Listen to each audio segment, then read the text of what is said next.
संगीत सूर्य केशवराव भोसले नाट्यगृह चालवण्यासाठी खाजगी ठेका देण्याच्या प्रस्तावाला महासभेत मंजुरी देण्यात आली होती. या प्रस्तावाला काँग्रेसच्या नगरसेवकांनी विरोध दर्शवला होता. खाजगीकरणाच्या या प्रस्तावाला विरोध करत रंगकर्मी, कलाकार आणि तंत्रज्ञांनी सुद्धा मंगळवारी नाट्यगृहासमोर एकदिवसीय धरणं आंदोलन केलं. या आंदोलनाला काँग्रेस पक्षानं पाठिंबा दिला होता. आंदोलनाची दखल घेत आज महापौर रूपाराणी निकम यांच्या अध्यक्षतेखाली सत्ताधारी आणि विरोधी पक्षातील गटनेते तसंच निवडक सदस्यांची बैठक स्थायी समिती सभागृहात पार पडली. महापालिका आयुक्त डॉक्टर राजेंद्र भारुड हेही या बैठकीला उपस्थित होते. या बैठकीनंतर घेतलेल्या पत्रकार बैठकीत महापौर रूपाराणी निकम यांनी नाट्यगृहाच्या संदर्भात रंगकर्मी, कलाकार आणि संबंधित घटकांसोबत अनेक बैठका घेण्यात आल्या होत्या. त्यांच्या सुमारे 90% मागण्या मान्य करण्यात आले असून त्यानुसारच प्रस्ताव तयार करण्यात आला होता असं सांगितलं. मात्र रंगकर्मींनी शहरवासियांची दिशाभूल करण्याचा प्रयत्न केला असल्याचा आरोप महापौरांनी केला. नाट्यगृहाबाबत आत्मीयतेपेक्षा केवळ आंदोलन करण्याची भूमिका काही जणांनी घेतली आहे अशी टीकासुद्धा महापौरांनी केली. नाट्यगृहाचं खाजगीकरण केलं नसून व्यवस्थापनाचं खाजगीकरण केलं असल्याचं सांगितलं. रंगकर्मी यांच्याबरोबर एकदा सोडून 4 वेळा मीटिंग झालेली आहे. पहिली गोष्ट, त्यांनी ज्या मागण्या केलेल्या होत्या त्या सगळ्या आपण मान्य केलेल्या होत्या. ते लोकांनी ज्या वेळेला आम्हाला मीटिंगला बोलवलं त्या वेळेला आम्ही क्लॅरिफिकेशन दिलेलं होतं. तरी सुद्धा अशा पद्धतीचं आंदोलन, बाकीच्या गोष्टी थोडंसं महापौर म्हणून कोल्हापूर महानगरपालिका कोल्हापूर शहराच्या विकासासाठी आपल्याला जो निधी लागणार आहे त्याच्यासाठीचा हा आमचा सगळा हट्ट आहे. सगळ्या मागण्या ज्या काही रंगकर्मींनी मागितलेल्या होत्या त्या लिखित स्वरूपात आपण त्यांना मान्य करून दिलेल्या आहेत. सगळ्यांनी मी डोक्यात घ्यावं की पहिलं तर खाजगीकरण नाही, रेटिंग जे असेल ते शो वाईज असेल.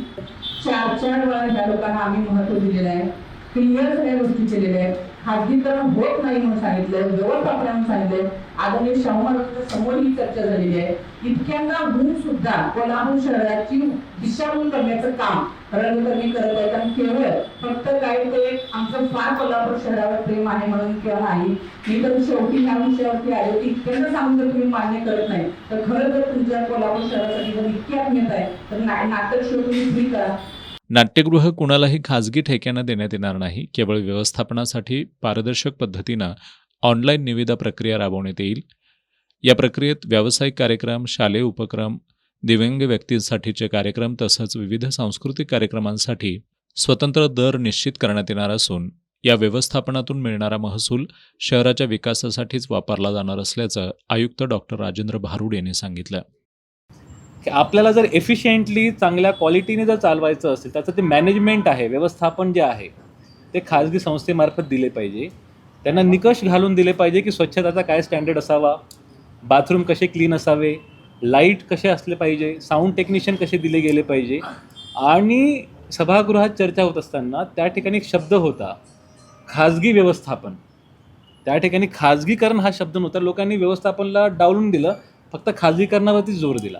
की ह्या बाबतीमध्ये आमची एकच भूमिका आहे की उच्च दर्जाच्या क्वालिटीज, एवढी मोठी वास्तू ज्या उभा करत असताना ती क्वालिटी सर्व्हिस मिळाली पाहिजे. आणि त्यासोबत जे त्याचं इस्टॅब्लिशमेंट आहे, जे त्याचं मॅनेजमेंट आहे, ओव्हरऑल सुपरविजन आहे, तिथं आमचा एक मॅनेजर कायम असेल, ते आमच्या अंडरच पूर्णपणे सुपरविजन करणार. कुठल्याही पद्धतीने केशवराव भोसले नाट्यगृहाचं खाजगीकरण नसून व्यवस्थापन हे खाजगी राहणार आहे. काँग्रेसचे विरोधी पक्षनेते राजेश लाटकर यांनी नाट्यगृहाचं व्यापारीकरण न करता कलाकारांचं हित जोपासण्याला प्राधान्य दिलं जावं असं मत मांडलंय. पण झालेलं शासनानं केलेली मदत, अद्ययावतीकरण झालेलं हे अपडेशन चाललं पाहिजे. न ते 4 दिवस चांगल्या स्थितीत आणि परत बंद पडणं हे नको आहे. कलेला वाव द्यायचा आहे, कलाकारांच्या पाठीमागे उभा राहायचं आहे, पण तिथं बुकिंग ऑनलाईनच असलं पाहिजे. सगळी व्यवस्था खाजगीकरण नसलीच पाहिजे. जी गरज आहे, जे आउटसोर्स करायचे आहे ते करावेच लागतील. आयुक्तांनी जे आता मांडलं तुम्ही बोलण्यापूर्वी त्याप्रमाणे त्याच्याशी काही आमचं दुमत नाही आहे. पण महापालिकेची मॅनेजमेंट प्रमुख तिथं असलाच पाहिजे. पूर्णतः कुणाच्या तर व्यापाऱ्याच्या घशात ते दिले असं होताच कामा नये की शाहूकालीन वस्तू आहे, त्याची अटॅचमेंट वेगळी आहे. आपण इतर मी मगाशी म्हटले सर नवीन हॉल बांधूया, नवीन हॉल बांधू तेव्हा जे पूर्ण बीओटीवर घेऊ, तिकडे कुठेतरी जागा असेल. अशी आरक्षणं भरपूर आहेत. ती 1000 कपॅसिटीची, 2000 कपॅसिटीचं, तेव्हा तो निर्णय करा. आता या सगळ्याचा विचार करून तुम्ही 4दा चर्चा केला असेल. हे कामच आहे आपलं, चर्चा करणं. आपण त्या पदावरच आहे. आपल्याकडे येणार सिंगल माणूस येणार, 10 येणार, शिष्टमंडळ येणार, अजून प्रयत्न करून आमचा हा हेतू आहे. आणि त्यांनी त्यांच्या मागण्यात पण आयुक्तांनी दाखवले मला आउटसोर्सिंगवर त्यांचं पण काही दुमत नाही आहे. आणि त्यामुळे स्लॉट बुकिंग ऐकायची स्लॉट बुकिंगमध्ये काही त्यांचं पण आहे, बुक करायचे पुढची 4 महिन्यापूर्वी आणि तिथं महत्वाचं आणायचं आणि बुकिंग ज्या ब्रँडिंगचं होणार तोच ब्रँडचा शो आज झाला पाहिजे. हा देखील नियमावलीमध्ये काटेकोरपणा पाळा, पण त्याचा प्रभावी व्यवस्थापन महापालिकेमार्फतच चालू हे आमचं मत आहे. केशवराव भोसले नाट्यगृहाच्या संपूर्ण खाजगीकरणाऐवजी केवळ खाजगी व्यवस्थापनाचा पर्याय स्वीकारण्यात आल्याचं महापौर रूपाराणी निकम आणि आयुक्त डॉक्टर राजेंद्र भारुड यांनी स्पष्ट केलंय.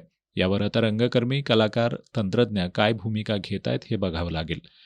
आजच्या बैठकीला उपमहापौर अक्षय जरग, विरोधी पक्षनेते राजेश लाटकर, अतिरिक्त आयुक्त रविकांत अडसूळ, गटनेते इंद्रजित बोंद्रे, आदिल फरास, मुरलीधर जाधव, प्रतिज्ञा उत्तुरे, प्रवीण केसरकर, संजय मोहिते, विजय खाडे पाटील आदी उपस्थित होते.